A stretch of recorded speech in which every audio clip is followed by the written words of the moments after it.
इसके बाद हमें रूम के अंदर से और बाहर से ऐसी ऐसी आवाजें आ रही थी जैसे कोई आसपास जोर जोर से दौड़ रहा हो, सीलिंग पे भाग रहा हो। उसी मोटी आवाज में 7 से 8 लोग बाहर से चिल्ला रहे थे। तभी रूम में एक पलंग रखा हुआ था, उसके नीचे से रोने की आवाज आने लगी कि 5 से 6 घोस्टली फिगर्स हमारे रूम के ऊपर से दौड़ते हुए गायब हो गए। इतनी जोर से चिल्ला रहे थे कि रोड पे जो लोग सो रहे थे उन्होंने भी हमारी आवाज सुनी और वो आके देखने लगे रोड पर से ही। जय श्री राम दोस्तों, आप सभी का स्वागत है अक्षय वशिष्ठ चैनल पर। इस चैनल पर मैं अक्षय वशिष्ठ आपको ऐसे पैरानॉर्मल इंसिडेंट और एक्टिविटीज के बारे में बताता हूँ जो कि हमारे फॉलोअर्स और सब्सक्राइबर्स हमारे साथ शेयर करते हैं। इंस्टाग्राम आईडी, जीमेल आईडी और अब एक ऐसा फोन नंबर जो कि आप स्क्रीन पर देख सकते हैं। तो कभी आपके साथ कोई पैरानॉर्मल इंसिडेंट हुआ हो, आप उसे रिकॉर्ड करके भेज सकते हैं। मैं अक्षय वशिष्ठ उसे नरेट करूंगा अपनी आवाज में। आगे बढ़ने से पहले एक बार धन्यवाद जो आप हमारे इंस्टाग्राम, यूट्यूब को इतना प्यार दे रहे हैं। ये जो रियल इंसिडेंट हम आपके सामने लेके आते हैं, या आप में से कुछ लोग हैं जिन्होंने अपने ऐसे दर्दनाक हादसे हमसे शेयर किए जो अपनी जिंदगी में बहुत ज्यादा परेशान रहे हैं या अभी भी बहुत ज्यादा परेशान चल रहे हैं। जो लोग नहीं चाहते कि आगे आने वाली जनरेशन अपने ऊपर कोई ऐसा बोझ उठा ले जिसे चाहकर भी अपने ऊपर से हटा ना पाए। बिहार एक ऐसी लोकेशन जिसके बारे में हम हमेशा से सुनते आए हैं। भूत प्रेत, चुड़ैल डायन, शैयर या फिर पंडुबा जैसी एंटिटीज वहां पर बहुत देखने को मिलती है। बिहार में हर बार जब हम बात करते हैं तो कुछ ऐसी डार्क एंटिटीज निकल के आती है, लेकिन आज तक मेरे सामने कभी भी बिहार से कोई हॉन्टेड फ्लैट या पीजी या अपार्टमेंट कभी ऐसा कुछ नहीं आया। लेकिन आज के इंसिडेंट में कुछ चीज़ें ऐसी निकल के आई। उस रिकॉर्डिंग को जब मैं सुन रहा था ना, तो लिटरली मैं खुद हैरान था कि ऐसा कैसे हो सकता है।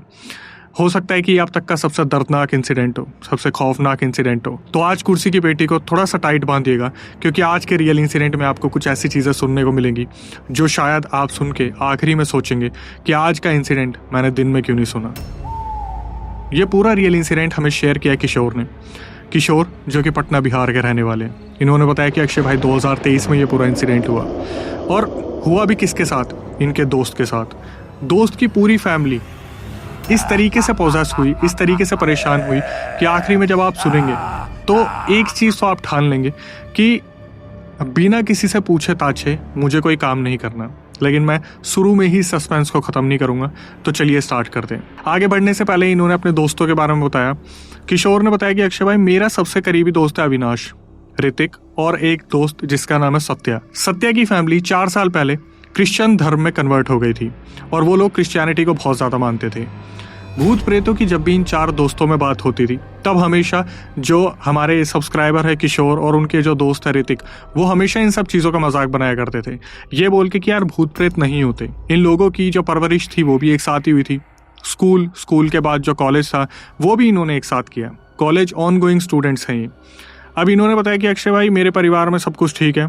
सबके परिवार में सब कुछ ठीक था। सत्या का जैसे बताया कि 4 साल पहले ये क्रिश्चियन में कन्वर्ट हो गए थे, क्रिश्चियनिटी में चले गए थे। अविनाश एक नई बिल्डिंग में जाता है। उसकी फैमिली में अविनाश और उसकी 2 बहनें थी, मम्मी पापा, बहुत प्यारा परिवार। इस बिल्डिंग में जब ये लोग शिफ्ट हुए थे तो इस बिल्डिंग के बारे में हम में से किसी को कुछ भी नहीं मालूम था। बस इतना पता था कि यहाँ पर आए दिन कुछ ना कुछ भूतिया घटनाएं होती थी। मतलब इस बिल्डिंग के अंदर लोग जो रहते थे वो क्लेम करते थे कि रात को यहाँ पर कोई औरत का साया है, कोई प्रेत है जो लोगों को तंग करता है। और इस चीज़ के बारे में मैं आखिरी में आपको बताऊंगा कि इसकी बैक स्टोरी ठीक है। लेकिन अविनाश और अविनाश का परिवार जब उस बिल्डिंग में शिफ्ट होता है तो उनके साथ बहुत अजीब सा हादसे होते हैं। शुरुआती दिनों में जैसे 1 हफ्ते 2 हफ्ते गुजरे, तब इनके साथ ये दिक्कतें नहीं हुई। बहनें आराम से सोया करती थी। अविनाश जैसे ऋतिक, किशोर और सत्या से मिलके आते थे, तब तक उन्हें भी कोई दिक्कत नहीं होती थी शुरुआती दिनों में। लेकिन 2-3 हफ्ते बाद अचानक से इनके घर परिवार में कुछ बदलाव आने लगे। जैसे कि ये वहाँ पर मिक्स होने लगे, लोगों के साथ घुलना मिलना इन्होंने शुरू किया। तो सबसे पहले अविनाश की फैमिली को पता चलता है इस प्रेत के बारे में, और अविनाश को सबसे आखिरी में पता चला कि इनकी बिल्डिंग में कोई एक औरत का प्रेत है जो रात को गेट नॉक करता है।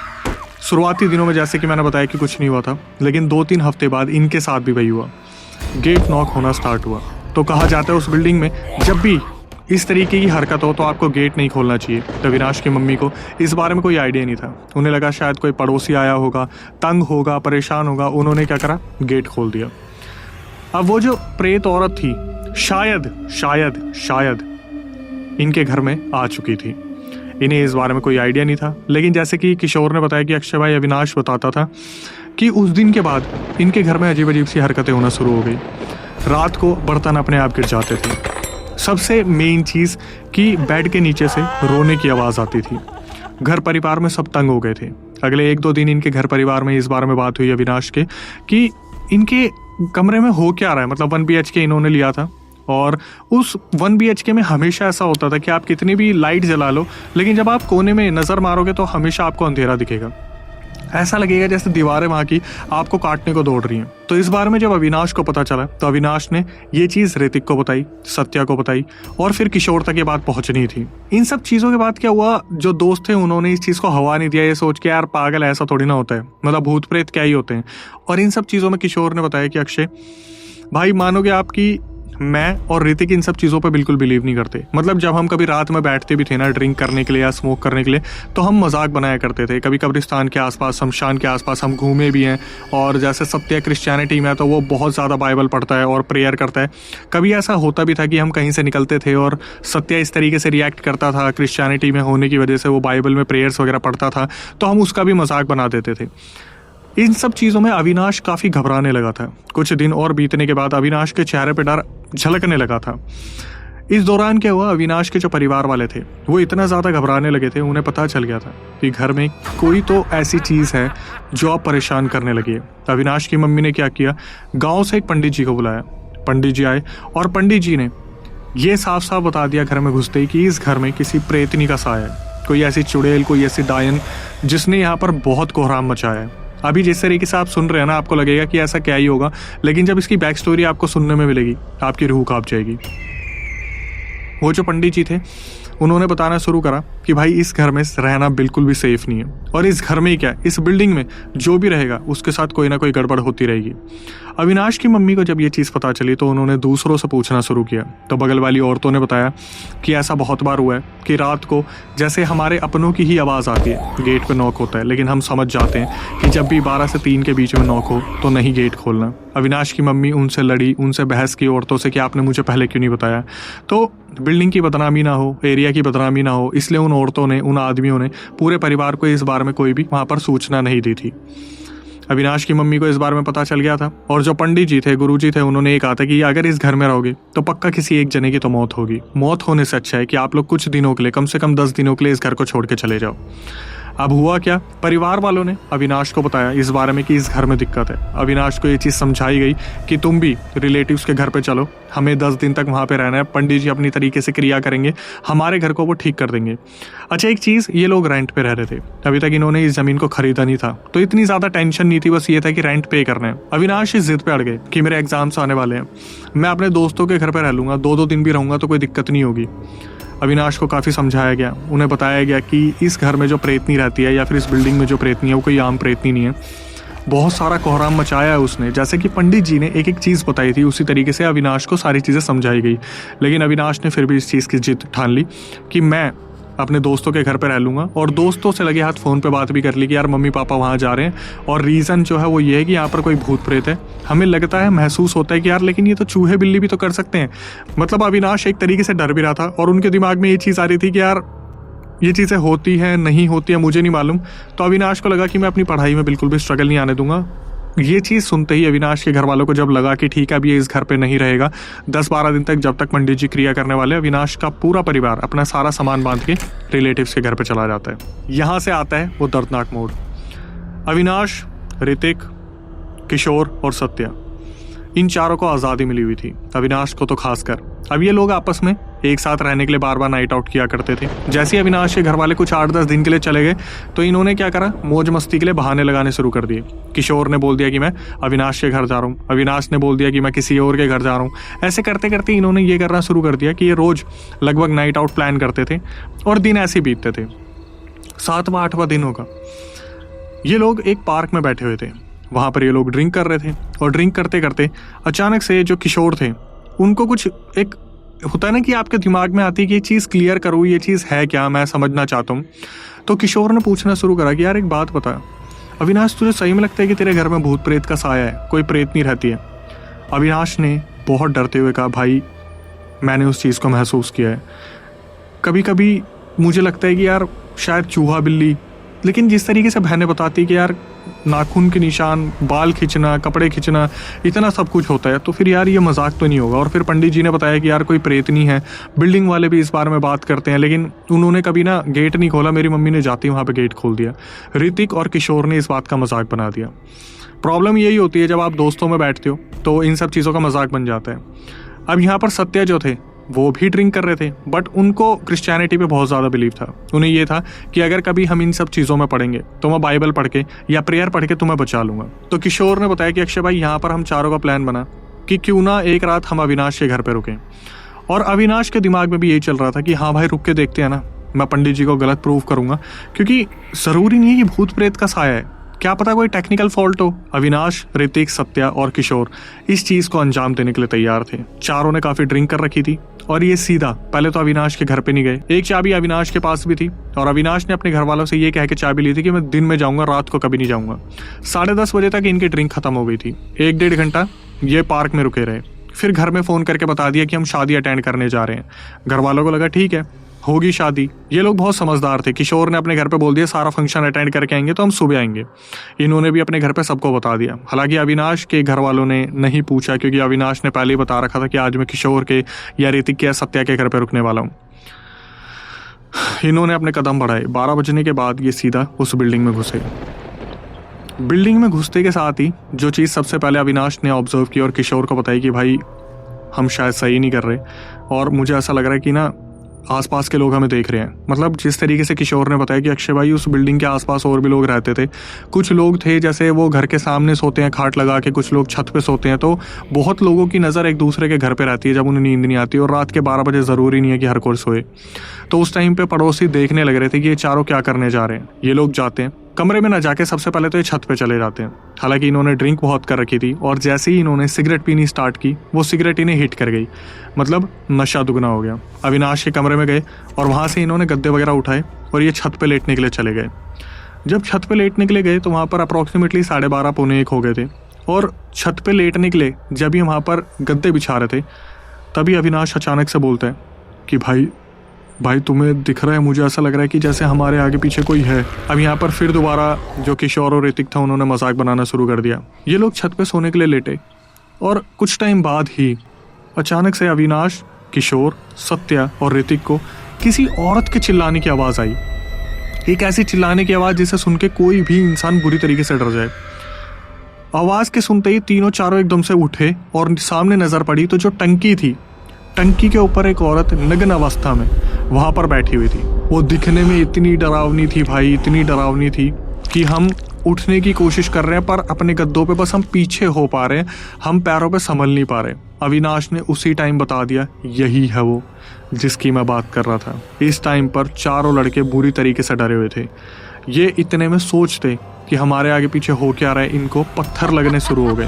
ऐसा लग रहा था जैसे चारों तरफ से कोई ना कोई इनके ऊपर पत्थर मार रहा है। किशोर वहाँ पर जोर जोर से हनुमान चालीसा पढ़ना शुरू कर देते हैं, जिस वजह से वहाँ पर पत्थर लगने रुक जाते हैं। ये इधर उधर देखते हैं तो आसपास कोई नहीं था और जैसी नज़र पड़ती है उस चुड़ैल पे, वो भी वहाँ से गायब हो चुकी थी। बुरी तरीके से रोना शुरू कर देते चारों। इनमें सत्या जो है वो थोड़ा सा दिमाग लगाते हैं और प्रेयर करना शुरू कर देते हैं।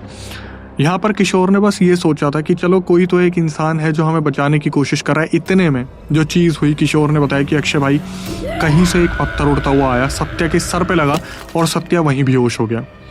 ये लोग इतनी बुरी तरीके से डर गए। इन्होंने बताया कि अक्षय भाई, चिल्लाने की आवाज़, छत पे जैसे कोई भाग रहा है, हमें महसूस हो रहा है कि हमें कोई देख रहा है। और ये इतनी बुरी तरीके से डर गए कि इन्हें ऐसा लग रहा था अब अगर कोई सॉल्यूशन है तो वो है इस छत पे से कूद जाओ। अब इसके बाद क्या हुआ, जब ये बुरी तरीके से डरे हुए थे, सत्या बेहोश हो रखा था। किशोर ने बताया कि अक्षय भाई, मेरे पास और कोई चारा नहीं था। मैंने सोचा हनुमान चालीसा पढ़ता हूँ। मैंने सिर्फ इतना बोला, जय हनुमान ज्ञान। इतने में इतनी ज़ोर से नाखून लगने लगे, ऐसा लगा जैसे कोई बाल खींच रहा है। मतलब अब किशोर ने जो बताया, इसे ध्यान से सुनिएगा। किशोर ने जब इधर उधर देखा, उन्हें 7 से 8 एंटिटीज़ वहाँ पर नज़र आई।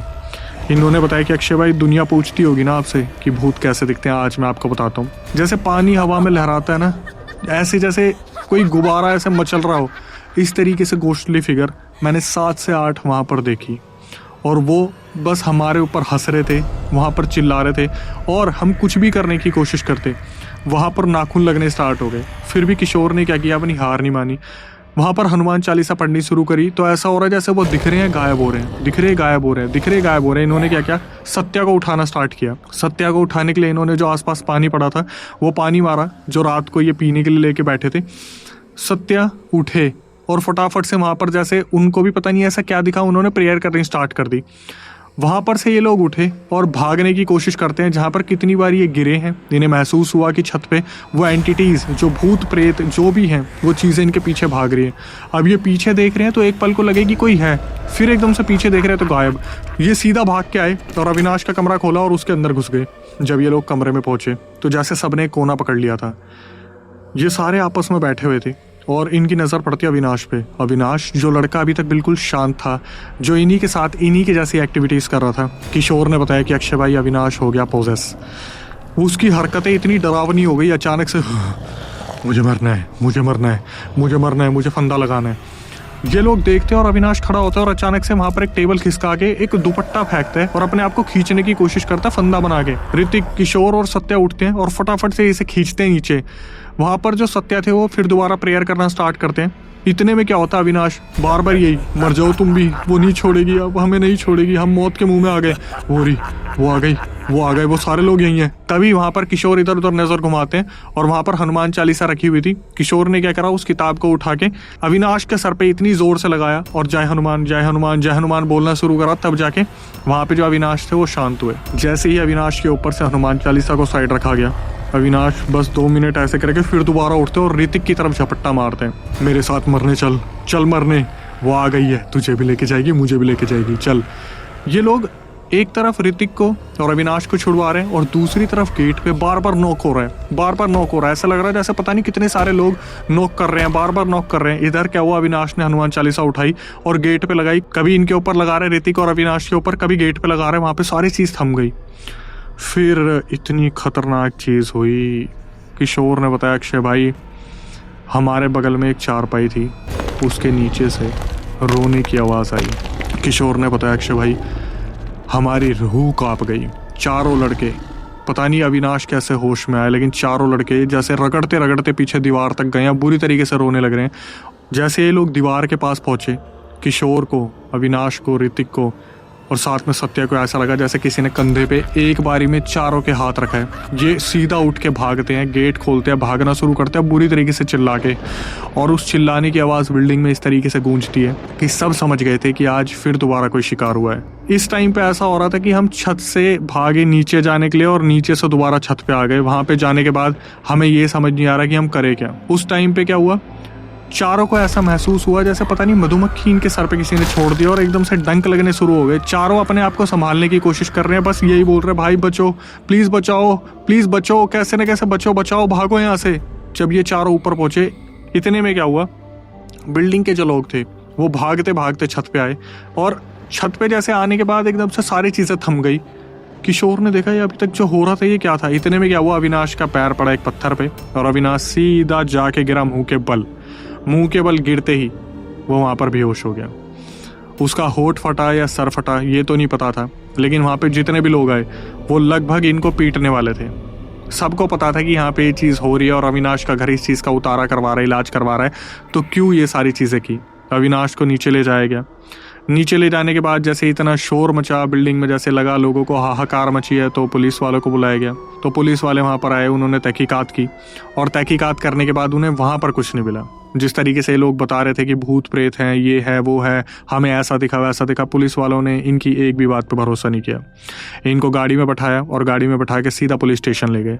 वहाँ पर इनसे दोबारा पूछताछ हुई और इनके घर वालों को फ़ोन करा गया। ऋतिक के घर वाले आए, किशोर के घर वाले आए, सत्या के घर वाले आए, लेकिन अविनाश के घर वाले यहाँ थे नहीं और अविनाश का जो हाल हो रखा था वो थोड़े ब्लड में थे। उनको वहाँ पर फर्स्ट एड दिया गया और फिर कुछ डॉक्टर्स वगैरह को दिखाया गया। उसके बाद घर वाले जब आए तो घर वालों को सारी सिचुएशन बताई गई। इन्होंने अपने घर वालों को बताया, किशोर ने अपने घर वालों को बताया कि ऐसे हुआ था, हम देखने गए थे कि क्या हो रहा है। सुबह होते होते अविनाश के घर वाले भी वहाँ पर पहुँच गए थे। अविनाश के घर वालों ने सारी सिचुएशन बताई कि ऐसा ऐसा वहाँ पे दिक्कत है, ऐसे दिक्कत है, वैसे दिक्कत है। तो पुलिस वाले इन सब चीज़ों पे बिलीव नहीं करते। उन्होंने सिर्फ वार्निंग देके इन चारों को छोड़ दिया कि आगे से अगर ये ऐसा कुछ भी करेंगे तो हमें इन्हें अरेस्ट करना होगा। निकलने के बाद जब अविनाश वहाँ पे पहुँचे तो लोगों में आपस में बात हो रही थी कि ये लड़के बच गए। कैसे बचे, बाइबल की प्रेयर ने बचाया, हनुमान चालीसा ने बचाया, लेकिन इन लड़कों की किस्मत थी। तो उस टाइम पर अविनाश का परिवार जानना चाहता था कि यहाँ पर हुआ क्या है। तो इन्हें पता चलता है कि ये रेंट पे दिया जाता है फ्लैट। इस फ्लैट के अंदर पता नहीं क्या दिक्कत है, बिल्डिंग के अंदर पता नहीं क्या दिक्कत है, अभी तक 9 लोगों ने अपने आप को फंदे से टांग लिया। और हमेशा से यही बात चलती आई है कि इस फ्लैट की जो प्रेतनी है वो अपने साथ लोगों को लेकर चली जाती है। तो किशोर का ध्यान जाता है कि रात को हमें जो प्रेत दिखे थे, कहीं वो वही लोग तो नहीं थे जिन्होंने खुद को फंदा लगाया था। और फिर अविनाश ने हमेशा के लिए वहाँ से फ्लैट छोड़ दिया। लेकिन एक रात की चुल जो इनको भारी पड़ी, इन्होंने जो चीज़ें सही वो उस लेवल की थी, शायद कोई दूसरा इंसान होता तो एक आधा तो टपक ही जाता। तो यहाँ से ये समझ में आता है कि हमें ऐसी चीज़ों में हाथ नहीं डालना चाहिए, क्योंकि जब आपको पता चल जाए कि ऐसी चीज़ों का इलाज हो रहा है तो वो एंटिटीज़ बहुत ज़ोरों शोरों पे होती हैं। वो एंटिटीज़ बस ये चाहती है कि कोई तो ऐसा आ जाए जिसके शरीर को हम पोजेस कर लें। किशोर ने बस ये बताया कि अक्षय भाई उस बिल्डिंग की तरफ पलट के हमने कभी नहीं देखा, और अविनाश के लिए हमने सबने मिलकर नया फ्लैट ढूंढा, उसके परिवार को हमने वहाँ शिफ्ट करवा दिया। उसके बाद हमारे साथ तो कभी कुछ नहीं हुआ, लेकिन कहते हैं उस बिल्डिंग का वो कमरा आज भी बंद है। और सुनने को मिला है कि वहाँ पर चिल्लाने की, रोने की, नाखून मारने की आवाज़ें हमेशा उस कमरे से आती है। इसके बाद ये सारी चीज़ें थम सी गई और किशोर और बाकी दोस्त अपनी लाइफ में आगे बढ़ गए। लेकिन फिर एक moral of the story conclusion निकल के आता है कि भाई ऐसी चीज़ों से पंगा लेके ना कभी कोई इंसान खुश नहीं रह सकता है। और हमेशा से उन्होंने इस चीज़ की तारीफ़ की, किशोर ने, कि अक्षय भाई आप अपने जो पॉडकास्ट में बताते हो, वीडियोस में बताते हो कि ऐसी चीज़ों को चैलेंज नहीं देना चाहिए, एक्चुअली में नहीं देना चाहिए। किशोर ने खुद बताया कि अक्षय भाई अगर छत से कोई गिर जाता, किसी के साथ कोई ऊंच नीच हो जाती, कोई भी ऊंच नीच जिसमें किसी को जान गंवानी पड़ती, तो सारी बात हम पे आ जाती। बस उन्होंने ये सोच लिया कि जो हुआ एक बहुत बड़े सबक के लिए हुआ था, और इस वीडियो से वो सबक देना चाहते थे। उन्होंने अपनी ऑडियो भेजी जहाँ पर उन्होंने बोला कि जनता को बस बताना कि ऐसी गलती कभी ना करें, क्योंकि आप चले जाओगे और आपका परिवार बहुत भुगतेगा। उस दिन इनके परिवार को जब ये चीज़ें पता चली तो किशोर ने बताया कि परिवार की आंखों में आंसू थे कि अगर तुम्हें कुछ हो जाता तो हम किसके सहारे जीते। जैसे कि मैंने बताया, अविनाश की 2 बहनें थी, बाकी सारे एकलौते या फिर शायद 1-2 भाई बहनों वाले होंगे, लेकिन परिवार वालों ने जितना गुस्सा दिखाया उसी के साथ बहुत सारे इमोशंस थे, क्योंकि अविनाश का परिवार तो खुल के बता रहा था कि उनके साथ हो क्या रहा था। तो दूसरों का ना बिलीव करना बनता ही नहीं है। इसके साथ यहाँ पर आकर सारी चीज़ें थम गई। और इसके बाद फिर जो चीज़ है, मैं आपसे कहता हूँ कि भाई हम इतनी कोशिश कर रहे हैं, इतनी मेहनत लगती है, और आपसे सिर्फ हम सब्सक्रिप्शन चाहते हैं कि आप आएँ, सब्सक्राइब करें, बेल नोटिफिकेशन ऑन करें, क्योंकि बहुत मेहनत लगती है ऐसे रियल इंसिडेंट लाने में। इसके बाद यही कहूँगा कि हमारा एक दूसरा चैनल है जिसका नाम है अक्षय वशिष्ठ हॉरर शो। वहाँ पर आके लोग अपनी बीती बताते कि कैसे वो किस ऑफिस में काम करते थे, जिस ऑफिस में पहले से ही पता था कि वो हॉन्टेड है, और रात को नाइट शिफ्ट लेना उनकी खुद की चॉइस थी, और उसके बाद प्रेत घर तक उठा के ले आए। या फिर कैसे शमशानी क्रियाएं, मशानी क्रियाएं, शमशान के बाहर मजाक करना, सेमेट्री के बाहर मजाक करना उन्हें भारी पड़ गया। ऐसी हॉन्टेड लोकेशन पे जाना और प्रेतों को छेड़ना, भूत प्रेतों को छेड़ना, बरगद के पेड़ पे जाके मज़े लेना, ये कैसी चीज़ें भारी पड़ जाती है। हॉन्टेड होटल्स में जाके कैसे वो लोग अपने ऊपर भूत प्रेत लेके आ गए, पता होते हुए भी ड्रिंक करके ये सारी चीज़ें करनी इंसान को बहुत भारी पड़ जाती है। कभी आपको लगे यार आप भी उस चैनल के सदस्य बनना चाहते हो तो उसकी प्रक्रिया मैं आपको बता देता हूँ, क्योंकि उस चैनल की यूएसपी यही है कि हम क्रिएटर्स के साथ सब्सक्राइबर्स को ही बुला रहे हैं। कभी आपको ऐसा लगे यार आपके साथ कोई ऐसी दर्दनाक घटना हुई है या आपने कहीं पर सुनी और आप उस चैनल के सदस्य बनना चाहते हैं, स्क्रीन डिस्क्रिप्शन पे आपको हमारा व्हाट्सअप नंबर दिख रहा होगा, उस पर पूरा रियल इंसिडेंट रिकॉर्ड करके भेज दीजिए और मेंशन कर दीजिए भाई हमारा चाहते पॉडकास्ट में। दिल्ली में हमारा सेंटर है, आपको बुलाएंगे और फिर बैठेंगे, बातचीत करेंगे, कोशिश करेंगे कुछ ऐसा अवेयरनेस कंटेंट लाए जहां पर किसी गलती किसी की सीख बन पाए। जिसके बाद कभी आपके साथ कोई पैरानॉर्मल इंसिडेंट हुआ हो तो आप उसे रिकॉर्ड करके भेज सकते हैं। मैं अक्षय वशिष्ठ उसे नरेट करूंगा अपनी आवाज़ में। स्पॉटिफाई पे हम ट्रेंडिंग में, जो कि सिर्फ आपके प्यार के बदौलत हुआ है। फेसबुक पे हम 30,000 फॉलोवर क्रॉस कर चुके हैं, काफ़ी कम टाइम में हम ग्रो कर रहे हैं। स्पॉटिफाई पे चलते फिरते कंटेंट आपको सुनने को मिलेगा, लेकिन एक्सक्लूसिव कंटेंट आपको यूट्यूब पे ही देखने को मिलेगा। तो इंस्टाग्राम, यूट्यूब को इसी तरीके से प्यार देते रहिए, जितना ज़्यादा हो सके घर वालों को ये वीडियोस दिखाइए। शायद किसी के लिए वहम हो, लेकिन हमारे लिए वो सच्चाई है जो हमारे सब्सक्राइबर हम तक शेयर करते हैं, और इन सब चीज़ों से बहुत सीखने को मिलता है। जो व्हाट्सएप पे आप मैसेजेस करते हैं, जो इंसिडेंट भेजते हैं, इसी तरीके से भेजते रहिए। और जो मैसेजेस आते हैं प्यार भरे कि मैं अवेयरनेस का काम कर रहा हूँ, मैं सही में कोशिश करता हूँ कि लोगों तक वो चीज़ें पहुँचें कि वो सेफ रहें। इसके बाद अपने माँ बाप की सेवा कीजिए, अपने परिवार का ध्यान रखिए, भाई बहनों को संभालिए, भक्ति में लीन रहिए, नाम जप कीजिए। तो जैसे कि प्रेमानंद महाराज जी कहते हैं, जितना ज़्यादा हो सके भगवान, कुल देवी देवता, ग्राम देवता, इष्ट देवता, अपने पितरों को पूजिए। बस एक चीज़ को समझिए कि हम हमेशा पैरानॉर्मल की बात करते हैं, और जब भी पैरानॉर्मल की बात करते हैं तो ये चीज़ें अट्रैक्ट होती हैं। तो कहीं ऐसा तो नहीं है कि आज रात आपके साथ भी कोई है? खैर, मेरा डराने का मोटिव नहीं था। इसी तरीके से वीडियो देखते रहिए। नई वीडियो, नए पॉडकास्ट आने तक stay tuned with the channel. जो इतना ओवर कॉन्फिडेंट था कि वो प्रेयर करके भगा देगा, अब वो भी डर गया, और डर के मारे वो भी हनुमान चालीसा पढ़ने लगा और ओम नमः शिवाय करने लगा। और बेहोश होने से पहले हमें बिल्डिंग से हंसने की आवाज़ें आ रही थी बहुत ज़ोर से, जो सभी लोगों ने सुनी थी। सुबह पुलिस आई, बहुत बवाल हुआ, लड़ाई झगड़ा हुआ। अविनाश के माँ बाप हमें मारना पीटना चाहते थे। हम समझ गए थे कि अगर हम लोग यहाँ से नहीं बाहर भागे तो आज हम लोग भी मारे जाएंगे।